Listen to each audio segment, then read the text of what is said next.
Hello guys. तो यार जिस स्पीड से मैं अपनी ज़िंदगी में अपने डिसीजंस बदलती हूँ उसी स्पीड से मेरे कमरे की सेटिंग बदले चली जा रही है।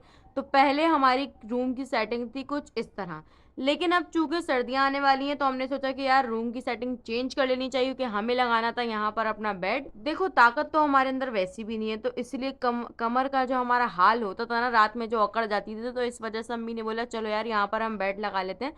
और मेरी अम्मा साहिबा अपने डोले शोले लेकर यहाँ पर बेड टाइट कर रही हैं फटाफट से, क्योंकि हमारा बेड हो चुका है काफी साल पुराना, मतलब 3-4 साल पुराना हो गया है। तो इसीलिए अब इसमें आ चुका है जंग और यहाँ पर हमें इसका नट टाइट करने में आ रही है बहुत ज़्यादा दिक्कत, जैसे कि आप देख सकते हैं। तो अभी अपनी अम्मा के एंगर इश्यूज के बारे में मैं आपको दिखाता हूँ यहाँ पर।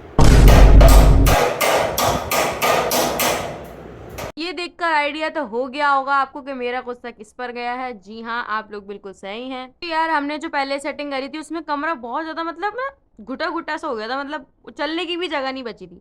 तो इसलिए हमने अपनी करी थोड़ी सी सेटिंग चेंज और हमने यहाँ पर उस साइड पे हमने बेड रख लिया।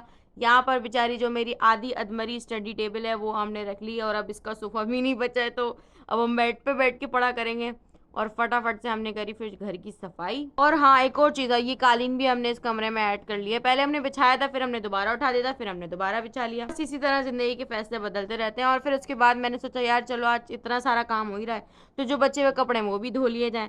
फिर रात में सोचा चलो यार आज पढ़ाई हो ही नहीं रही तो अलमारी भी सेट कर ली जाए। अलमारी मेरी बहुत पसारा हुई हुई थी, क्योंकि आप देख सकते हो सारी चीज़ें जो होती हैं मैं बस सामने फेंक देती हूँ कि बस यहाँ रख लें, बाद में समेट लेंगे, और वो बात कभी आती नहीं है। तो इसलिए सबसे पहले मैंने अपनी अलमारी साफ करी अच्छी तरीके से, और यहाँ मेरा ट्राइपॉड भी टूट चुका है माशाल्लाह से। चलो यार उस सदमे को छोड़कर आगे बढ़ते हैं। यहाँ पर मैंने जल्दी जल्दी अपने कपड़े सारे जो तय तो लगे हुए थे पहले से ही फोल्ड हुए हुए थे, तो मैंने जल्दी जल्दी से बस उनको सेट करा।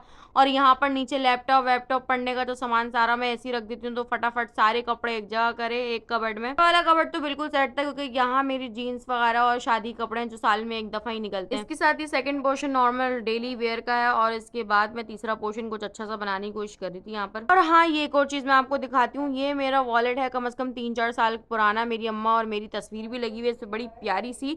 लेकिन आपको इसकी हालत देखो, मतलब पुराने रिश्तों की तरह इसकी हालत भी खराब हो चुकी है। तो ये है फोर्थ पोर्शन जो कि तो बिल्कुल ही खराब है, मतलब बिल्कुल ही खराब है, बिल्कुल मेरी जिंदगी की तरह बिखरा हुआ है। आपको ना मैं कुछ पुरानी पुरानी चीजें भी दिखाती हूँ, जैसे कि स्केच बुक्स। मैं जब अपनी 7-6 क्लास में थी ना, तो मैं बड़े स्केचेस और ये डायरीज बनाया करती थी, अपनी शायरियाँ लिखा करती थी। तो बस ये बातों बातों में मैं हमारा ये सब चीजें सेट हो चुकी हैं। कमेंट सेक्शन में मुझे बताना कि आपको कैसा लगा, और भाई ये आपके लिए भी मोटिवेशन है, कभी कभी सफाई करना भी अच्छी बात होती है। फिर उसके बाद मैंने खाया अंडे वाला बर्गर अपना फेवरेट ड्रामा देखते हुए। मिलते हैं नेक्स्ट वीडियो में, बाय बाय।